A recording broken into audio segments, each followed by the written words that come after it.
প্রতিদিনই হাসপাতালে ভর্তি হচ্ছে ডেঙ্গু আক্রান্ত রোগী, বাড়ছে মৃত্যু ও নতুন সংক্রমণের সংখ্যা। এদিকে হাসপাতালগুলোতে ভর্তি হওয়া রোগীর স্বজনরা জানান, খোদ হাসপাতালেই মশার উৎপাতের কথা। এ নিয়ে শঙ্কায় আছেন তারা, আর এজন্য আশেপাশের ভবন মালিক ও সিটি কর্তৃপক্ষের উদাসীনতাকে দায়ী করলেন ডিএনসিসি হাসপাতালের অ্যাডমিন অফিসার। সুরাইয়া মুন্নির রিপোর্ট। সাধারণত শীত এলেই কমে যায় ডেঙ্গুর প্রভাব, তবে এবছর নভেম্বরের একেবারে শেষ ভাগে এসেও অনুকূলে নেই ডেঙ্গু পরিস্থিতি। হাসপাতালে প্রতিদিন নতুন রোগী আসছে 1000-এর কম বেশি, মৃত্যুর সংখ্যাও গড়ে 10 জন। প্লাটিলেট কমে যাওয়া সহ নানান জটিল উপসর্গের কথা জানান আক্রান্তরা। পেটে এবং ফুসফুসে পানি চলে আসছিল, তারপর হচ্ছে প্লাটিলেট কমে যাচ্ছিল এবং প্রেশার ফল করছিল। তো 12,000 প্লাটিলেট কমে যাওয়াতে এখানে ভর্তি হয়েছি। 15,000 প্লাটিনাম ছিল, তারপরে টেস্ট করার পর 7,000 এসব। অভিযোগ আছে হাসপাতালের পরিবেশ নিয়েও। বেশিরভাগ হাসপাতালে মশার উপদ্রব, ফলে চিকিৎসা নিতে এসেও আতঙ্কে থাকেন রোগী এবং তাদের স্বজনরা।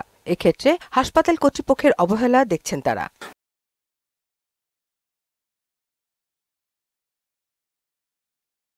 রুগী হয়তো নাইলে আমরা মশারির তলে হয়তো কোনো রকম রাখলাম, কিন্তু রুগীর বাইরে যে থাকে, যারা রোগীর সাথে লোকজন থাকে, তাদের তো কামড়াচ্ছে। এমনকি ওয়াশরুমে বিভিন্ন চিপা প্রচুর পরিমাণ মশা আছে। যে অনেক মশা মাছে, এটা অনেক সমস্যাই করতেছে। এটা কিছু করার নেই আমাদের, মানে আমাদের এইভাবেই থাকতে হইতেছে। আমাদের তার কোনো নিরাপত্তার কোনো ব্যবস্থা করে নেই। মশার উপদ্রবের কথা স্বীকার করে এর দায় সিটি কর্পোরেশনের উপর চাপান ডিএনসিসি হাসপাতালের এই কর্মকর্তা।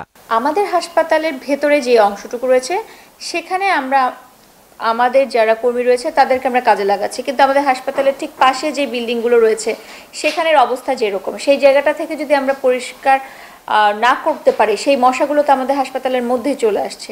তো এই জায়গার দায়গুলো যাদের নেয়ার কথা, তাদের তো আমরা সেরকমভাবে দেখছি না যে তারা এতটা সচেতন হয়েছে বা তারা এতটা অ্যাক্টিভ রয়েছে। ডেঙ্গু বিস্তার রোধে জনসচেতনতা সহ আক্রান্তদের দ্রুত চিকিৎসকের শরণাপন্ন হওয়ার পরামর্শ দেন তিনি। চিকিৎসকের ভূমিকা রয়েছে, তার চেয়ে অনেক বেশি ভূমিকা পরিবার বা সমাজের বা আমাদের যারা পরিষ্কার পরিচ্ছন্নতা কর্মী রয়েছে তাদের। সুরাইয়া মুন্নি, মোহনা সংবাদ, ঢাকা।